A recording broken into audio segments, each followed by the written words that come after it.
Gott kvöld, klukkan 8 og nú segjum við fréttir hér við Rauðaborðið á Samstöðinni.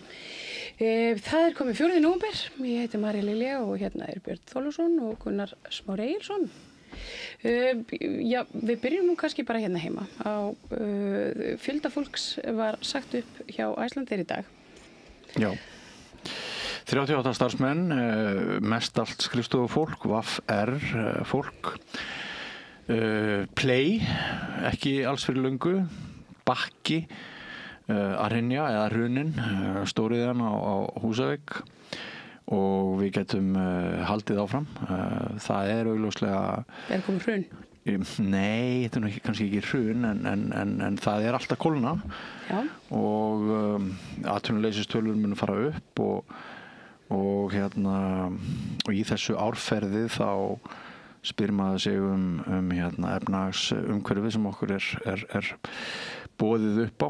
Maður spyr sig vaxtastig og annað slíkt og maður spyr sig svona veturinn framöndan hjá Kristrúnu og ríkisstjórninni að þetta verður engin svona sunnudags ganga sko. Það breyting. Það var náttúrulega ekki hagvöxtur í fyrra, það var 1% samdráttur. Það er nú enginn sem spáir samdráttu ennþá núna held ég, en það getur nú bara að koma að því. En það voru í fyrra þá komu svona endurskoða tölur, þannig að kom í ljós að það hafi verið samdráttur eða ekki. Og það er sérstakt að hafa svona háa vexti sem til þess að svínbeygja efnahagslífið niður í svaðið þegar það ekki nein þensla. Já. Er þetta Seðlabankinn? Þannig eitthvað verðbólga, en það til fyrirbyrði sem heitir verðbólga og samdráttur. Það það sem gekk frá mörgum samfélögum á 8. áratugnum. Eftir olíukreppuna, það hefur verið tengt henni alltaf. En ég veit ekki hvort það sé endilega rétt að gera það. En þá var það tímabil samdráttar og verðbólgu á sama tíma sem eiturblanda að mati allra hagfræðinga. Já. Nú Bogi Nilsson, forstjóri Icelandair, hann var spurður að því daginn í einhverjum kastljósþætti held ég, bara svo maður noti mannamál sko, hvernig Icelandair fari að því að tapa peningum í þeir á aldrei flói meira. Ísland eitt vinsalasta ferðaþjónustuland og bréfin hafa verið þarna í frjálsfalli hjá þeim. Þau þá að það kom nú ekkert gott svar út úr þeirri spurningu af hverju Icelandair tapar alltaf peningum en Var hann heiðarlegur og sagði þar að því að við erum svo rosalega dýra stjórnendur? Ég held að þetta sé engin yfirstétt sem verið að losa sig við hana. Nei, ég held ekki en þau hafa metið það sem svo að ein leiðin til þess að sigla upp sé að losna við skrifstofufólk. Það hefur aldrei verið eiginlega fjallað það af hverju gengur Icelandair svona illa. Það var fjallað það fyrir svona 2 árum, þá gerður alvarleg mistök. Þá voruð með einhverja breytingar í sölu kerfunum. Þannig þeir ákváðu að treysta meira á netsölu og hætta samskiptum við ferðaskrifstofur sem dró mjög úr hingað komu held ég þýskra túrista og svona eldra fólks í öðrum löndum. Þá kom það fram að hafi verið gerð mistök. Einu sinni gerðum við mistök að það féll ekki einhvern veginn saman Ameríkuflugið og Evrópuflugið. Þannig að þetta business model gekk ekki upp. Við mér ekki eftir neitt svona umfjöllun af hverju gengur svo illa hjá ykkur. Þetta verið svona 3 ár. Mér finnst líka áhugavert í kjölfarið á falli Play að það býr til einhvern nýjan markað fyrir Icelandair. Ég veit ekki hvað stóran en það gerir það. Mér finnst áhugavert að aðal keppinauturinn í tímans rás síðan Play kemur fram. Hann bregðist við þessu með Þetta ekki verið til hækkunar nema samkeppnin frá erlendu flugfélögum svo mikið að fljúga en náttúrulega þetta ekki 20 eitthvað flugfélög. Ég bara þekki það ekki sko. En hvernig Icelandair í svona samanburði við svona stór hvað ég var að segja svona aðal flugfélög í öðrum löndum eins og British Airways Það gengur öllum illa. Það gengur öllum illa. Já, ég held það. Og núna gengur lággjaldafélögum líka illa. Ryanair, hvað heitir hann Írinn sem stýri því? Hann var að spá því að Ryanair og EasyJet og fleiri myndu lenda í vandræðum. Já. Þetta erfiður bransi en við sjáum hvað setur en þetta sagt, mér finnst rétt að líta á þetta sem eitt af nokkrum atvikum núna sem að að koma upp í efnahagslífinu og gerir það alltaf eins og Gunnar Smári er að benda á gerir sko vaxta umhverfið og aðra efnahagsstjórnun hérna á Íslandi gjörsamlega sturlað sko. Það var tekist á ábyrgan rekstur í borginni Já, það var í Kastljósinu núna voru þær stöllur Var ekki lagt fyrir í borginni fjárhagsáætlun? Ekki rétt. Jú. Í beinni í hádeginu, fyrst í hádegisfréttum og svona svipaða söngur eins og oft þetta náttúrulega svolítið eins og rispuplata. En ég held nú samt sko að þessi fjárlagaáætlun, hún líða einhverju leyti fyrir það sem að minnihlutin að gagnrýna fyrir að það sé svona ákveðin skortur á hugrekki og skortur á hagræðingar hugmyndum. Og einhver bjartsýn, ég veit ekki hvort það ofurbjartsýn, menn eitthvað að tala að tekjur orkuveitunar séu eitthvað kunna vera í einhverju uppnámi út af Grundartanga en samt hefur maður nú heyrt að þeir séu með belti og axlaböndur af orkusalarnir gagnvart hérna í stóriðjusamningunum þannig að ég hef ekki alveg náð því samhengi en það var nú gagnrýnt á sín tíma þegar þeir voru með Hellisheiðarvirkjunina þá hún til þess að framleiða rafmagn ekki það að reykingum hafi vantað rafmagn heldur var það svona útþensla hjá orkuveitunni að það verða svona almennur raforkusali til stóriðju þess að því að uppalega þetta bara rafmagnsveitan og hitaveitan og hitaveitan fór óvart eiginlega út í rafmagnsframleiðslu með Nesjavöllum það kom í ljós að það færi vel saman að afla heitavatnsins og búa til rafmagn í leiðinni og það er ekki gefið að orkuveitan eigi að vera í þessum bransa sko. Þetta er svona mér finnst það bara ekki gefið sko. Síðan endanum þá lokar í afblendið. En það var í rauninni tekist á hvort þyrfti að hagræða og hvort skyldi hagræða. Hvort spáin sko, við erum náttúrulega að sigla inn í kosningavetur og það er búið auðvelt og kannski ódýrt fyrir meirihlutan að leggja fram einhverja áætlun sem allir vita mun ekki standast og það eru fjárlög yfirleitt og svo vísar til þess hvað allt gangi vel. Já, ég meina það er talað hvað milljarði í afgang og hagvöxtur eða hagnaður og næstu ár. Sameiginlegir sjóðir eiga náttúrulega ekki að vera að reka með hagnaði. Nei. Og stundum er það sagt að ef við erum að vont atvinnuástand þá er það síst þannig að þá ætti opinber að koma fram og eyða aðeins efni fram en bæði ríkisstjórnin og borgin ætla að vera með svona afgang í ártíð þar sem er engin hagvöxtur eða sáralítill. Já, þetta er svona eins og auðmennirnir gera, svona safna undir sig. Já, en að mínu mati þá fitulag fyrir hendi hjá Reykjavíkurborg og ég búin að skrifa margar fréttir það. Einhvern tímann skrifaði fréttum að vera 12 upplýsingafulltrúar hjá borginni og það bara mjög mikið margt fólk, það var bara margt fólk í efra lagi sem er með gríðarlega tekjur og nánast verið skammta sér fé eins og víða hjá ríkinu. Hvað var það þetta svona efsta og næstefsta lag sem millistjórnendur svokölluðu og já, ég meina það hefur engin hugrekki til þess að einhvern veginn stíga skrefið aftur því að það bara bullandi fitulag held ég bæði hjá mörgum sveitarfélögum og ríkinu. Einar Þorsteinsson sammála og talar Kristrúnar Frosta veturinn mikla. Já, þetta nú orðalag sem að ég sé að sumir hafa verið mjög beiskir yfir, finnst mjög ósmekklegt en öðrum finnst þetta bara fyndið. Er þetta fyndið, Smári? Þetta er svolítið vel heppilega orðað. Ég meina gamall fréttamaður, hann hugsar kannski fyrir sögnum. Fólk sem að vinnur svona talandi frétti verða nú að detta stundum inn á eitthvað sem er fyndið. Já, mér finnst þetta frekar gott sko. Ég gerði nú rannsókn á meðan að þið voru að tala, að þið varst að tala með svo mikið upplýsingafulltrúum. Þannig ég fór bara í pósthólfið hjá Samstöðin, það eru þeir sem að senda okkur póst. Og það er Hólmfríður Helga, hún er að senda okkur frá Reykjavíkurborg. Eva Bergþóra er að senda okkur frá Reykjavíkurborg. Og Sunna Stefánsdóttir, hún er að senda okkur frá Reykjavíkurborg. Og þetta er bara fyrsta blaðsíðan og þeir sem að þekkja þetta vita það að fjölmiðlar fá alveg heilu blaðsíðurnar af inn í inboxið. En þetta er bara meðal allra efstu, það eru 3 upplýsingafulltrúar frá Reykjavíkurborg sem að senda okkur upplýsingar. Ég vona þeir frá ólíkum haldið áfram að við erum eitthvað að fá þetta. En við verðum ekki... Og á þessum tíma sem blaðamaður held ég fram til margra áratuga að það hefði aldrei verið erfiðar að fá upplýsingar heldur en núna. Þrátt fyrir alla þessu upplýsingar vegna alla þessara upplýsingar fulltrúa. Já, þeir eru svolítið í svona gatekeeping eins og það kallar sko. Þetta er ekki gott. En svo eru til margir aðrir póstar hann sem að... Já, en svona áfram peninga, það er óttast að fjárglæfra menn geti komið illa fengnum undan. Þetta eru sem sagt 7 menn sem að náðu sér í fullt af peningum og vegna einhverjar villu hjá reiknistofu bankana. Já, nú erum við farin að tala 200 milljónir, það var talað 100 milljónir í gær. Nei, það voru komin 200 við, nöndum það væri 200 til 300 milljónir hérna í gær. Já, ok. Það ekki bæst í það, sko. Já, en allavega, þetta bæði héraðsdómur og landsréttur hafa hafnað þessu gæsluvarðhaldi. Það ekki tilefni til gæsluvarðhalds. Það ef það stendur ógnamennunum alla. Sem farið það fram á. Getur spilt rannsóknargögnum alla. Þeir eiga peningunum.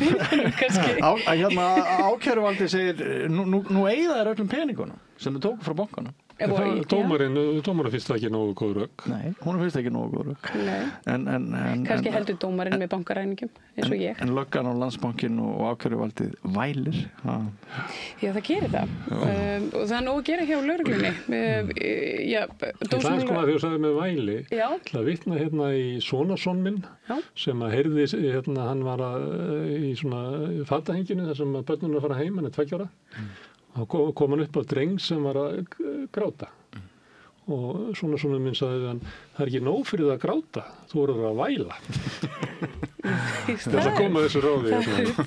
Það er orð og sönnu. Já, það er náður í gegn, það er ekki nóg að gráta, þú voru að væla. Þetta er svona eitthvað sem að tekum með sér. Já, ég finnst þetta nú bara ansi snjallt. En já, þær rættu sem sagt Stöllur, dómsmálaráðherra, Þorbjörg Sigríður og Sigríður Björk, ríkislögreglustjóri, rættu saman stöðu Sigríðar. Sigríður ætlar ekki að víkja. En næstu til liðar. Nei, það er hvorugt sem virðist vera. Eina leiðin nú orðið fyrir blaðamenn er að sitja fyrir ráðherra ríkisstjórnarinnar þegar þau funda og fyrir svona erfiðar og ágengar spurningar. Sko, mér finnst svona eins og það hafi nú kannski verið raunin vegna þess að Sigríður Þorbjörg Sigríður, hún svona sagði, já, ég vil nú bara samkvæmt íslensku lögum og stjórnsýslulögum og þetta þarf að gerast bara svolítið hægt.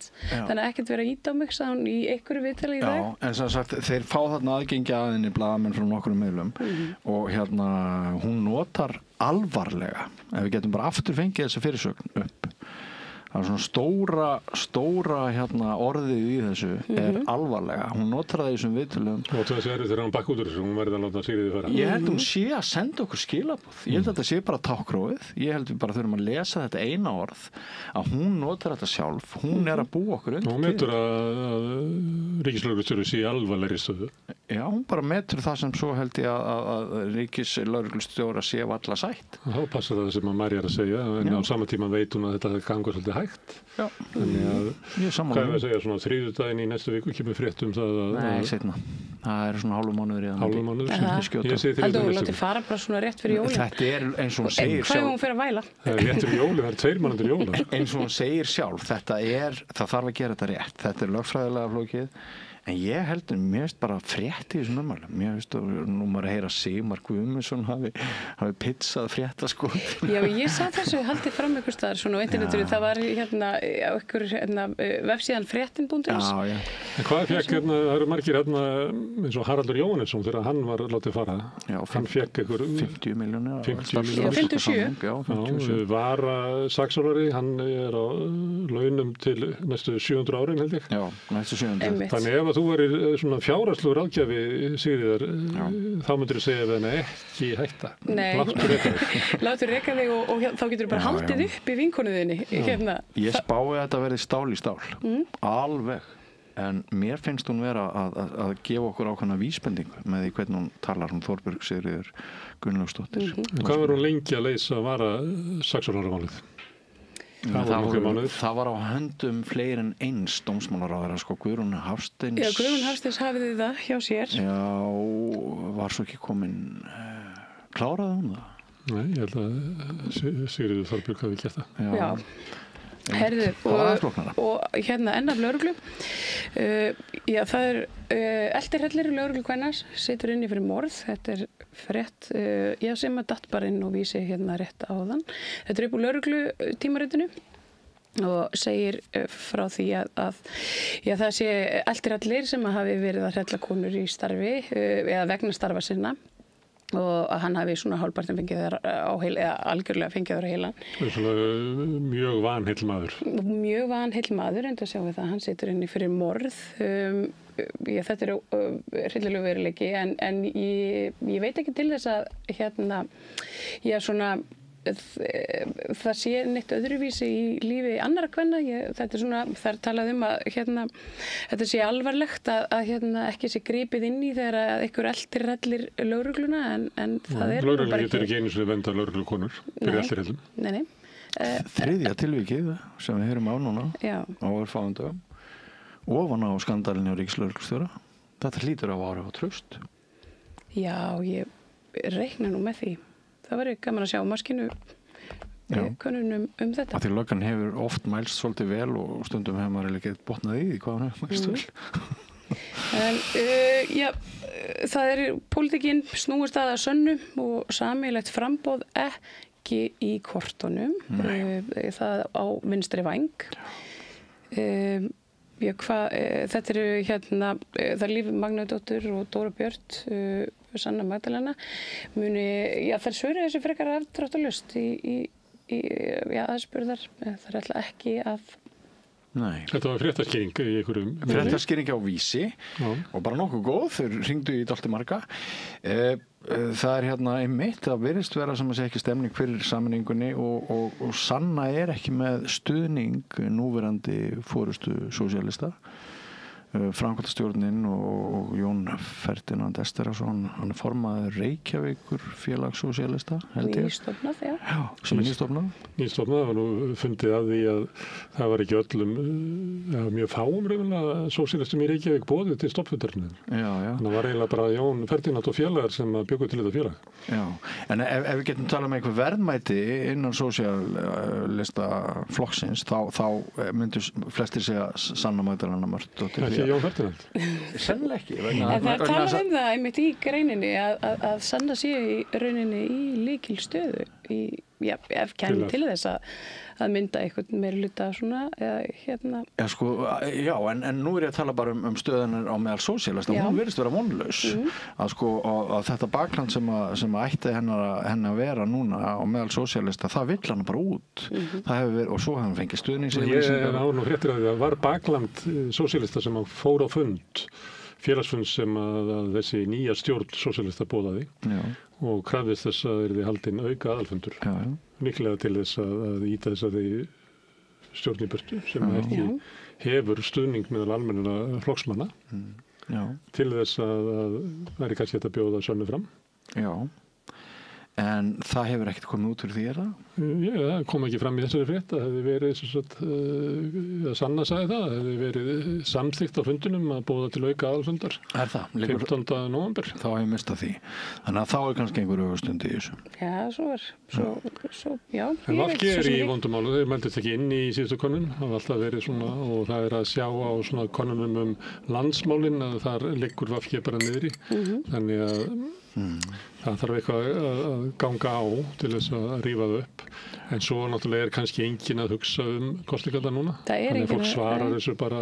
Virðist ekki vera, ekki samkvæmt þessari frétt, þá eru allir svona svolítið að bíða. Ég er að tala þeir að vera að spurja í könnunum, þeir eru að spurt svona, hvern myndur kjósa í borginni, það er ekki búið að stilla upp, það veit enginn hvað verður oddviti hjá Viðreisn eða Sjálfstæðisflokknum eða hvort að sósíalistar bjóði fram eða hvar Sanna verður eða það veit eiginlega ekki neitt, þannig að kannski ekki að ráða mikið í það sem að fólk segir í könnunum, en það lítur ekki vel út fyrir VG. Nei, en Morgunblaðið segir frá því að vörður fundarinn framboðsmál. Þarna liggur fyrir tillaga að það verði leiðtogakjör og síðan verði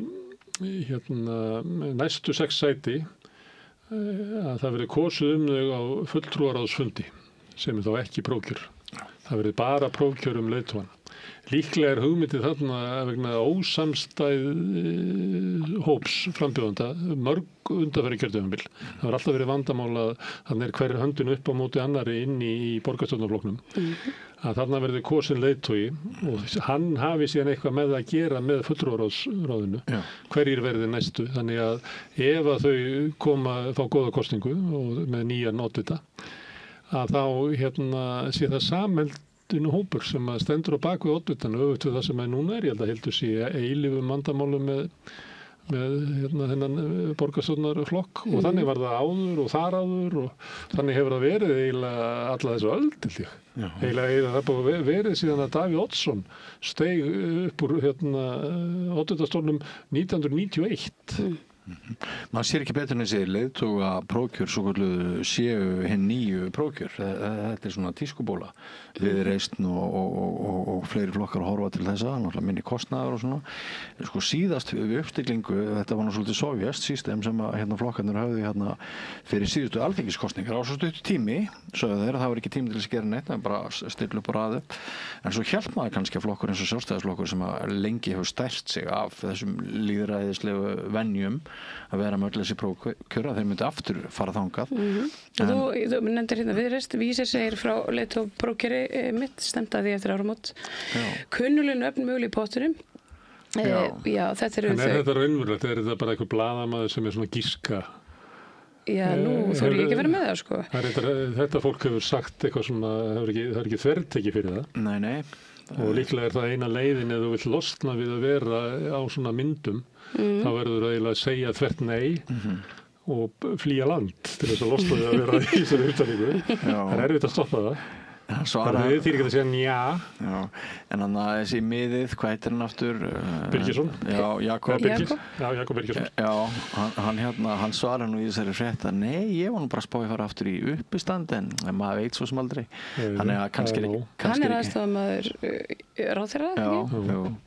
Ég ætla aðeins varandi með Sjálfstæðisflokkinn að það þarf að samþykkja þetta með 2/3 hluta atkvæða til þess að því að þetta er breyting og ef það næst ekki, það er svolítið rækilega stuðning í klofnu flokki því að síðast muna nú bara hásbreytt þegar það var að vera kjósa formann þannig að það er ekki gefið að þessi tillaga ná í gegn. Það getur vel verið að maður mæti opaslega fáir bara á fundin. Nei, það mun ekki verða. Það verður slegist þessa tillögu og ég er ekkert viss að fara í gegn, sko. Því þá, ef það er ekki, þá verður bara gamla lagið sem eru prófkjör. En heldur að Gulli muni leiða nýja fórustu? Nei, ég held ekki. Sjálfstæðisflokkur búin að reyna þetta, sækja eitthvað svona, þessu Björn Bjarnason þessu Halldór til Ísafjarðar, Eyþór Arnalds til Selfoss, þeir náðu í útvarpsstjórann en hann fór aldrei í framboð, held ég. Nei, það leit ekki vel út og þá var það eitthvað svona val og þá var hann sem er núna, nei, hann er ekki lengur, bæjarstjóri Reykjanesbæ, Árni Sigfússon, kom þar inn. Þeir hafa reynt allt, þeir hafa náttúrulega verið utan stjórnar, fyrir utan smá tímabil þegar Björn Ingi leituðu til valda. 8 mánuði minnum? Já, nú lengra, já, það var eiginlega út kjörtímabilið. Meirhluti liði lengur en Björn Ingi, hann sagði af sér. Maskína gerir könnun. Það talað hér hlutfall þeirra sem bera mikið traust til ráðherra embættis. Hér höfum við nú ráðherra, tiltölulega nýrrar ríkisstjórnar. Ég teiknaði þess inn á þetta. Þetta er eiginlega súlurnar sína þeir sem bera mikið traust til ráðherra. Og hann er Kristrún efst og Alda svo. Og fjármálaráðan held ég að megi unna vel við sig. Hann er nú ekki kjörið þingmaður þannig að hann kemur svona svolítið out of the blue. Ég held líka að Viðreisn má mjög vel unna við sitt síður Flokkur fólksins og ég tók þarna tölundar sem eru ofan er svona nettotala þetta er stundum notað til dæmis í Bandaríkjunum þá er dregið frá þeir sem eru með vantraust frá þeir sem eru með mikið traust og Kristrún er náttúrulega með alveg einstaka stöðu við þekkjum þetta kannski frá Katrínu Jakobsdóttur en ég held að við höfum ekki fleiri dæmi svona traust og Alda Möller er líka mjög en svo þegar fyrir aðeins neðar í neðri deildina hjá Samfylkingunni þá verður það að sjá mínustölur og það er þess logi að það eru fleiri sem vantristunum heldur en tristunum og sama við með Jóhann Pál og svo Flokkur fólksins sem er þessi Inga Sæland er eiginlega með mjög slæma stöðu Það eru sko 22% sem að bera traust til hennar en 52% ekki. Það er svolítið, og einmitt það er svolítið mikið. Jú, og neðstur hann Eyjólfur. Já, hann er neðstur í með traustinu, en ef þú leggur þetta saman að þá er það Guðmundur Ingi sem kemur verst út, vegna þess að það er 55% sem bera lítið traust til hans. Það er bara 41% sem bera lítið traust til Eyjóls, en hann náttúrulega, það er færri sem bera traust til hans að munar þarna 1%. En þetta er versta útkoman hjá Guðmundi Inga. Sko, ef ég hefði verið að raða þessu upp svona, þú veist, ef ég væri að giska, þá hefði ég nú líklega raðað, þessu svona. Já, ég hugsa það, ég hefði sett, ég hef kannski sett Loga aðeins ofar. Ég hef oft sagt þetta að þú ert eiginlega megin straumurinn. Já, María. það hefur aldrei verið sagt um áður. En ólíkt skoðanakönnunum sem mæla fylgi sem getur hreyfst til innan flokka, þá segir mér fólk sem hefur unnið í stjórnarráðunum, aðstoðarmenn ráðherra og jafnvel fyrirverandi þingmenn og eitthvað svona, að þessar mælingar þær kánti innan pólitísks baklands. Ég ætlaði einmitt að segja það, við höfum verið að tala um slæma stöðu Flokks fólksins í könnunum og hvort að flokkurinn hafi svona þolið það til lengdar að hinum flokkunum gengur vel en þeim illa. Ég held að þetta vikti svolítið á það. Þetta eyðileggur alveg stemninguna þeim. Og mér er sagt að þetta vikti líka sko sem skiptimynd að þetta náttúrulega, þetta eru 3 flokkar sem mynda þessa stjórn og bara, hvað maður að segja, vogarafl þitt, það er ekki eins mikið þegar sko, það er hægt að benda á það með svona mælingum að þú sett mjög óvinnsæll ráðherra og dragbítur og ríkisstjórn. Það er alveg málið. Vitið hver er vinsæll? Mamdani, hann er stendur til að kjósa borgarstjóra í New York. Það er nú bara í fullum gangi núna.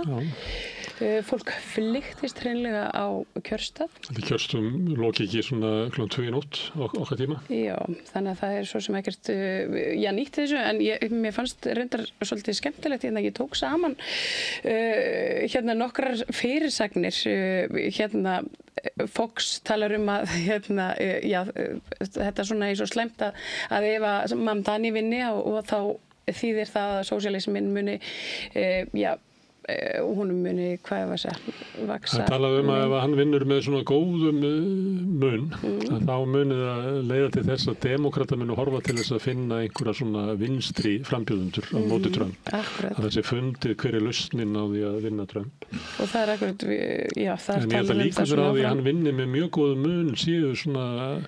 Ég held að hafi dofnað svolítið. Ég held það nefnilega líka. Og andróðurinn gegn honum er ansi harður. En Cuomo er svona, sá sem að hefur verið nefndur, hans sterkasti andstæðingur í muna. Þó þeir séu þannig að 3 í mann og ekki hvað hann heitir. Silva heitir hann. Silva? Hann er með eitthvað svona, nýjastu kannanir þannig að Mamdani er kannski með 44-45 og Cuomo fyrir allt upp í svona 39 og það er frekar lítill munur. Því að svo mun spila inn í þetta sko, hvernig er samsetningin á þeim sem lýsa yfir stuðningi í konunum. Mamdani er náttúrulega með mikið af ungu fólki sem mætir síður á kjörstað og svo er það alltaf í bandarísku kosningum hverjum tekst að fylgja fólki á kjörstað og þá er það annars vegar að draga þína fylgismenn að kjörstað og þá er það náttúrulega loforðum breytingar sem ég held að Mamdani hafi svona soldið. En hins vegar getur það líka verið þannig að óttinn við hinnkallinn og þar held ég að sko Cuomo hafi möguleikin á því að þú ert bæði með múslimafóbíu, þú ert með rauðu hættuna að komi Trump kallar hann kommunista og það eru hótanir Trump að draga úr fjárútlátum eða fjárgreiðslum til borgarinnar og fleira. Þannig það er margt sem svona að þessu leyti sem að ég myndi ekki þóra að spá því að hann væri með þetta í hendinni og hvernig Trump hefur verið að beita sér í dag, hann hefur hvatt fólk til þess að mæta á kjörstað, hann hefur hótað því að það verið dregið úr öllum reynlega fjárveitingum ríkisins til New York borgar, hann ætlar að bara svæla borgarbúa reynlega út og það gekk upp hjá honum í Argentínu. Já. Hann segja að ég læt peninga en bara ef við kjósið Milei. Hann að segja ég læt peninga ef við kjósið Cuomo.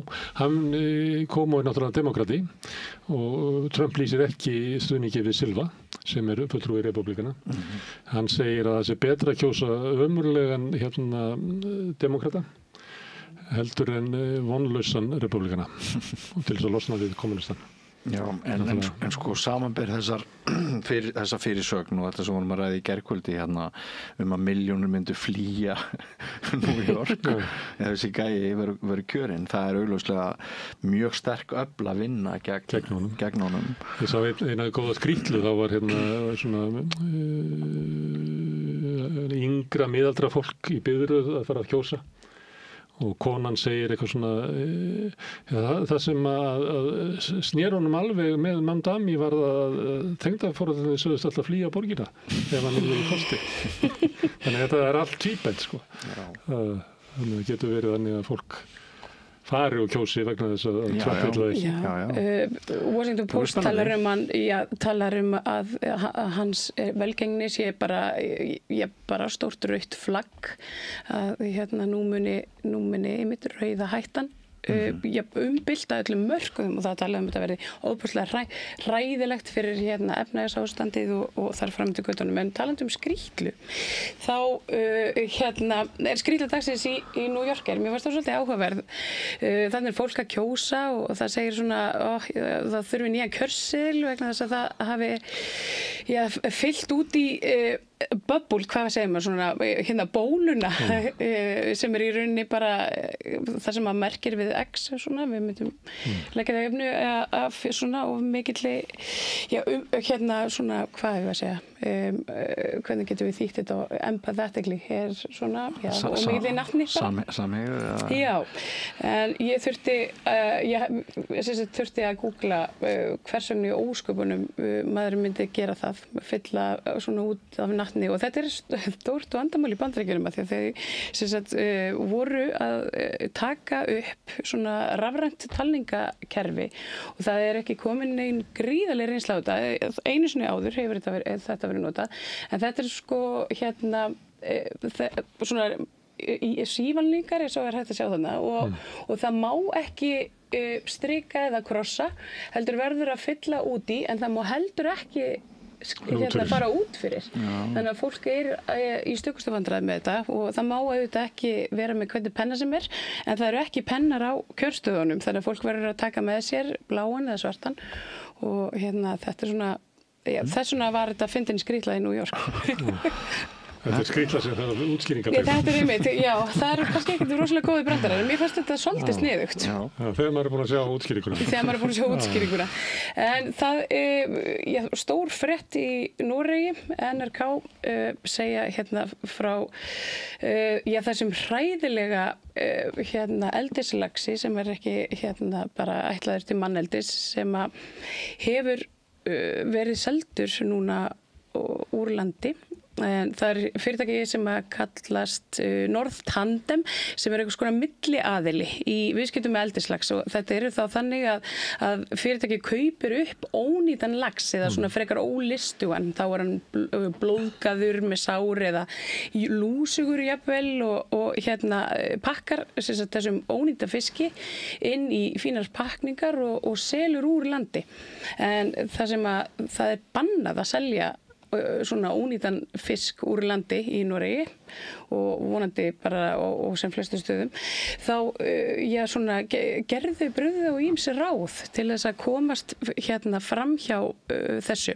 En við sjáum myndband sem var með frétt NRK, þannig má sjá einhverja mannesku í rauðum hann skal pakka inn fiskinum og svona prenta út merkimiða á hann og það sem að vakti athygli blaðamanna NRK var miðinn undir tölvuskjánum og við kannski fáum mynd af honum, þá miðinn hann undir, hann með svona merkingum sem að eru falskar merkingar. Þá þetta í rauninni, þetta svona merkjakerfi á milli kaupanda og seljanda sem að falið öllu opinberu eftirliti, já þarna sjáum við þeim mitt.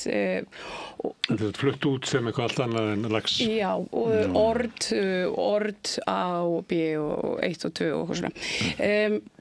Þetta þetta er hryllingsmál og ég veit ekki, mér var alltaf mjög óglætt þegar ég var að lesa þessa fréttir. Ég mæli eindregið með því að allir kíki þarna á nrk.no. Þetta er rosalega flott umfyllun og vel unnin, en þetta er auðvitað bara svona toppurinn og ísekanum í eldis laxabraskinu. Eykur ekki matarlist. Eykur ekki matarlist, þannig að gera þetta eftir mat. Já, þetta er svo gríðarlegir fjármunir sem að hafa farið í þessi ólöglegu viðskipti, en þetta kemst þessast upp vegna þess að þessi fiskur er seldur á þessu fyrirtæki til Kazakstan og þar er hann seldur sko sem bara fyrstaflokksfiskur. Og Norðmenn eru ekki ánægðir með að svona illa sé komið fyrir þeirra vöru. Kazakstan liggur ekki að sjó, en það er náttúrulega kannski einhver laxfisk þarna. Það liggur yfir að Kaspíahafinu, ég veit ekki. Já. En mér tók eftir því að í fréttinni var verið að tala um það, eins og að þeir sem væru í því landi vissu kannski ekki alveg hvernig góðu fiskur liti út. Þess vegna var þetta að tróða þessu upp á. Já. Það minnir mig á það sem að þeim fannst góður fiskur í Montreux í Sviss þegar ég bjóð þar. Það finnst okkur Íslendingum ekki góður fiskur. Herðu, já, þú og Stefán Jón, þið töluðu hérna saman í gær og nú virðist Morgunblaðið vera að taka í sama streng. Það er einhvers konar þrengingar hjá RÚV. Það breiða og meiru þeir fá. Já. Það er vandamál. Það er vandamál. Og það er algjörlega óábyrgt í þessu umhverfi. 148 milljónir við getum rekið þrefalda næstu því samstöðs á þeim peningum. Já, við getum ráðið ansi marga góða öfluga dagskrárgerðarmenn og blaðamenn, fréttamenn. Já. Við mættum eiga 148 milljónir. Við fengið okkur kaffivél kannski. Já, við hefum kaffivél. Það er frábært. Annars þá er þetta venjast að drekka þetta te, sko. Já, þetta er ekki sem verst. Herðu, við kannski kíkjum til Súdan næst en Antonio Guterres hann óskaði eftir því núna á fundi að tafarlaust vopnahlé yrði sett á vegna þess hryllilega ástand sem er í Súdan. Ég veit að þú ræddir þessum Súdan hérna í gær. Já, þetta við hann Pál Óskar Davíðsson. Lögmann, ég hvet fólk til þess að skoða, ég held að finna það viðtal bara inn á YouTube. Ég hugsa það. Mjög áhugavert. En mér fannst svona mjög áhugavert að hafa hérna með frétt frá miðli sem heitir Gulf News sem er svona persaflóa frétt að veita að Dubai sé að hérna í svona mikilli svona innviða uppbyggingu upp á upphæðir sem að svona vart þekkjast en eins og hefur komið ljós þá er það í rauninni þessir svona sheikar sem að bera mikla ábyrgð þannig í Súdan. Þannig að þetta er í rauninni her sem er þannig að berja til stjórnarherinn. Þannig að þetta er í rauninni, þetta er svona kontrastinu, þetta er eitthvað svo andstyggilegt. Taka gull frá Súdan. Já, til þess að gera vel við sitt fólk og þeir er alltaf meðal annars að fara í heilbrigðiskerfið og menntamál og svo ætla þeir að fara í að stórefla íþróttalið og þar með knattspyrnulið. En við tölum að hér knattspyrnuna í gær. Það verður RÚV sagði frá því að RÚV heldur áfram þessari umfjöllun að reyna að bæta hlut kvenna og rétt af að kynja alla og tala þarna við að Mána sem er stjórn KSÍ. Máni, hvers son er Máni? Pétursson? Þorkell Máni. Og nú og núna er hann sem sagt búin að greina það og þeir hjá KSÍ að það sé mistök hvernig markasett hefur verið fyrir leiki kvennalandsliðsins sem er miklu minni aðsókn alla jafna á sama tíma og kvennaliðinu hefur gengið betur heldur en karlaliðinu og þeir eru alltaf að byrja að opna sig aðeins það að kenna því sem þau byrjuðu að gera. Núna er mistök en hann segir ekki hvernig mistök og hann var ekki spurður sérstaklega hvaða mistök þetta eru, hvernig af hverju markasetning fyrir leiki kvennalandsliðsins er mistök en mér finnst þetta að vera þokast rétt átt. Já, Sigríður Andersen, hún gerir athugasemd við það er hérna frá samstöðunni, skásta fyrir land ég ætla nú ekki að gleyma mínu eigin fólki.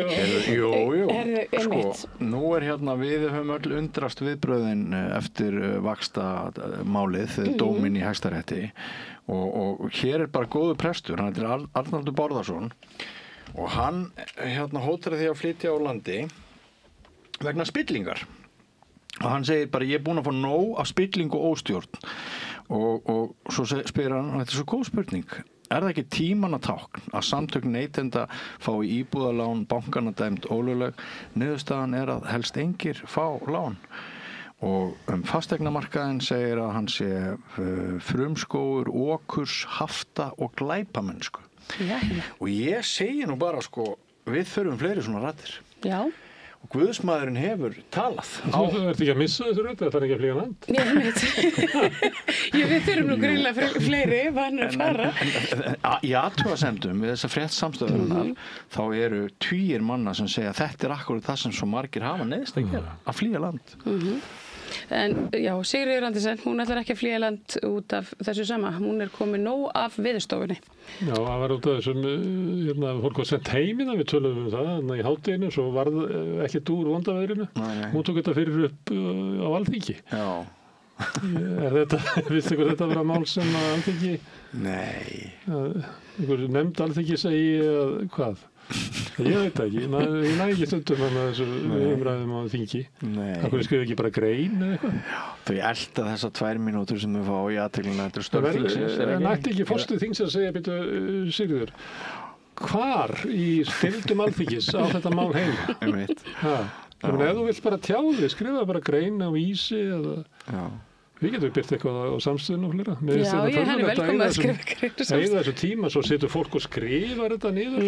Þetta sett á netið, prófarkalesið, sett út. Já, það auðvitað, en ég meina, að því að við vorum að tala um upplýsingafulltrúa áðan, þá eru upplýsingafulltrúar á yfirstúningi í miðflokkinu þessa dagana og þeir virðast að velja sér málin nokkuð vel. Þeir velja sér eftir svona, hvað hefur verið vinsælast í fréttunum, hvað er fólk að spjalla og pæla og ég fólk að populisma? Já, kannski.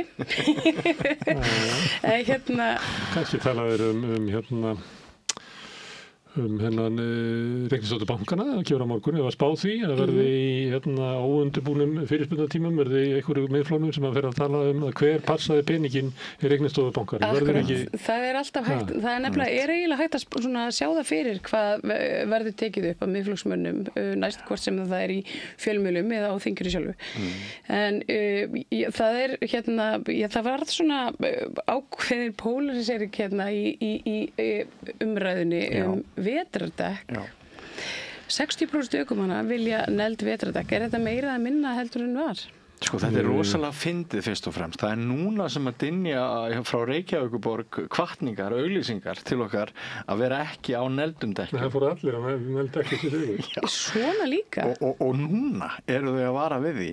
Ég meina, þetta er ekki hægt. Ég held að allavega fyrir sunnan að þá eru nagladekk allt og mikið notuð. Allt og mikið. Ég var á bíl þá mörg síðustu árin var ég aldrei nagladekkjum. Og ég var svona að reyna með þetta, ég held að þetta er kannski svona 3 dagar á ári sem að maður hefði verið fínt að vera nagladekki núna. Og þá skilur bara bílinn eftir heima. Þú getur ekki keyrt bara í einhverja 7 mánuði ára á nagladekkjum fyrir bara 3 daga. Þú ert að fórna ansi miklu. Svifrykið er rosalegt og en þetta er mjög óábyrgt að Reykjavíkurborg hafi ekki stigið inn í snemma. Það er auðvitað þessa 60% landsmanna á rátt fyrir sig. En eins og ef þú hefði spurt mig hversu margir vilja þetta, það var náttúrulega fylgdist því með fréttum í síðustu viku. Ég hefði talið að væri ekki minna þetta sem að litu á nagladekk sem eitthvað svona grundvallaratriði. Já, er þetta ekki svolítið afturhvarf? Ég haldi það. Fólk sem ætlar ekki að ferðast mikið út á land, það hefur ekkert að gera með nagladekk. Nú sjáum við hvað miðflokkurinn er að fara að taka upp. Þau eru að fara að taka upp skildu nagla í höfuðborginni. Ég er að giska, nú er ég að vera spámaður. En svona að því að við erum að tala um veðrið, þá er hryllingsfellibylurinn Tino, það greint frá því í Manila Times að hann hafi að minnsta kosti orðið 26 manneskjum að bana. Þetta þessu fylgja risaflóð og skelfilegt ástand auðvitað. Ég komst að því áðan að hurricane og typhoon, hvirfilbylur og fellibylur, þetta alltaf sama. Ég þurfti líka að googla fyrir 15 tíma. Já. Það könnun vegna borgarstjórnarkosningana í Kaupmannahöfn. Það verður kosið 18. nóvember og við höfum svolítið verið að tala um miðflokkir og svona og það er alltaf að tala um að sé svona gríðarlega hægri bylgja sem óhjákvæmilegt. Þetta könnun kosningarnar í Kaupmannahöfn. Þannig enheitslistinn sem eiginlega líklega nær sósíalistaflokknum heldur en VG með 25% fylgi. Síðan kemur sósíalíski þjóðarflokkurinn sem eiginlega svona eins og þjóðlegi VG sem eru svolítið verið að auka fylgi á tapi sósíaldemókratana. Það er með 22%. Samanlagt eru þessir flokkar með 47%. Síðan koma sósíaldemókratarnir með 11%. Síðan kemur gamli íhaldsflokkurinn sem maður gæti satt sjálfstæðisflokkurinn en íhaldsflokkarnir gömlu í Skandinavíu eru oft svona að því að sjálfstæðisflokkur var alltaf svona populískur flokkur. Þannig að þetta svona bara klassískur venjulegur íhaldsflokkur sem með rétt slefar undir 10%. Síðan kemur radikali venstri sem ég held að væri kannski svona borgararmur Framsóknarflokksins, eitthvað þar í leitrófinu með rúma 8%. Síðan kemur frjálslyndir með 7% og venstri sem svona klassískur hægri flokkur líka og það er ekki fyrir að kemur danski þjóðarflokkur 4,5%. Það sem finnur nýja hægrið og þetta Kaupmannahöfn svona velmektarsvæði miklu líkara Íslandi heldur en svona dreifðari byggðir. Ég hef verið að taka það saman svona hvernig stuðningur við Trump dreifist eftir svona efnahagslegri getu svæðanna sem mér finnst að mann horfi ekki nógu mikið á. Það sama á við Alternative for Deutschland sem sækir fyrst og fremst stuðningi til Austur-Þýskalands þar sem hefur verið efnahagsleg lægð og raunverulega landsframleiðsla langt undir meðaltali Þýskalands. Ég held að ef við erum að skoða hvaða forsendur eru fyrir svona stjórnmálahreyfingum á Íslandi, þá erum við að horfa til svæða sem eru lík Íslandi. Það engin riðbelti eins og í Norður Englandi sem umbótaflokkurinn sækir til. Það ekki Suðurríki Bandaríkjanna sem eru kannski með helmingi minni í landsframleiðslu heldur en austurströndin og vesturströndin og annað slíkt. Þarna erum við með dæmi svona velmektar svæði nálægt okkur og þetta nýja hægri bara ekki á blaði. Ekki á blaði. Þarna vantar ekki innflytjendur í Kaupmannahöfn. Þannig að það verður eitthvað svona stórkostlegt innflytjendamál og það að ráða allri stjórnmála afstöðu fólks í okkar heimsluta að þá ætti að vera þarna. En það bara ekki. Nei. Akkurat. Dick Cheney, hann dáinn. Þurfum við að eitthvað mörgum orðum í hann. Hann kemur ekki einu sinni upp á skjá. Nei, hann kemur ekki einu sinni upp á skjá. Einmitt, hann bara það er að hlaupa yfir ykkur. Dick Cheney. Já, Dick Cheney. Dick Cheney náttúrulega stórmerkilegur stjórnmálamaður. Já. En ekki beint aðdáunarverður eða neitt svoleiðis. Nei, þetta þetta maðurinn sem að bjó til stríðið gegn hryðjuverkum sem War on Terror. Þetta maðurinn sem að hóf þessa göngu Bandaríkjanna í átt að olíulindum við Austurlanda. Hann valdi gríðarlegum skaða. Hann gerði það en nú hann farinn. Hann var valdamikill. Hann var sterkur varaforseti með veiku forseta. Akureyri.net segir frá organista. Já. Sem var sagt allar fyrirsögn. Nei, þarna kemur hún. Þetta þessi maður talin eitt mesti snillingur á Akureyri. Hann hann ótrúlega fjölhæfur tónlistarmaður. Hann getur gert allt. Hann getur spilað á fiðlu í sinfóníuhljómsveitinni og svo hann bara á pubnum En af hverju var hann þar ekki? Ég veit það ekki. En mér dettur í hug af því að hann var hann var sem starfsmaður Glerákirkju þar sem var umdeild kynfræðsla daginn. Fréttir af. Já, og hann gamaldags. Eins og sumir myndu orða það. Ekki frjálslyndur. En ekkert mjög frjálslyndur gagnvart þessu og ég held að það sé alveg örugglega samhengi þarna á milli. Þannig að þetta eiginlega önnur fréttin frá Glerárkirkju sem tengd sem sagt þessari umdeildu kynfræðslu Hann hefur fara vegna þess að hann var ansnúinn því að væri kynfræðsla í fermingarfræðslu. Hann leti eitthvað til sín taka, þeir buðunum að lækka ráðningarhlutfallið úr 100 niður í 60 og hann leit á það bara sem dealbreaker. Hann skrýtin viðbröð ég finna að, ég starfsmaður kirkjunnar, finna að þessu formi fermingarfræðslunar. Má vel vera að ég sé langt út fyrir mitt valdsvið, en svarið þitt sé að lækka starfshlutfallið mitt. Já. En það kannski gengur ekki að hafa eitthvað svona sem ansnúinn stefnu og strömmum. Orgelinu, hann heyrist ekki. En ég sem sagt ákvaða að henda þessari frétt þarna í púkið okkar af því að ég held að þetta sé polarisering í samfélaginu. Akkurat. En ég ætla að tala kynfræðslu í kirkjum hérna í Rauðaborðu eftir. Þá kemur Skúli S. Ólafsson sem er prestur í Neskirkju og Bjarni Karlsson sem er prestur og er líka siðfræðingur í sálgæslustofunni Hafi og ég ætla að ræða við á, með þetta gaman að fá svona miðaldra kalla í það.